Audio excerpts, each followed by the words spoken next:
সমস্ত নবীরা উম্মতের জন্য মৃত্যুর মুহূর্তে শেষ কথা যেটা বলেছেন সেটা হলো আসসালাত আসসালাত, নামাজ নামাজ। আমার নবী যখন বিদায় হয়ে যান, বিদায় মুহূর্তে মেয়ের কথা বললেন না, কলিজার টুকরা নাতির কথা বললেন না,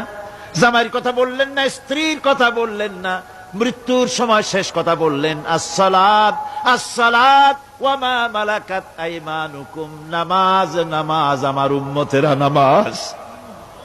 আমার উম্মতেরা নামাজ ছেড়ে দিও না, নামাজ। যেই নবী উম্মতের জন্য এত কাঁদলেন, নামাজের জন্য এত কথা বলে গেলেন,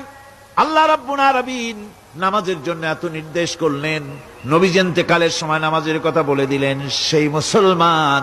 আজ নামাজ আদায় করে না, নামাজ পড়ে তো নামাজ শুদ্ধ হয় না।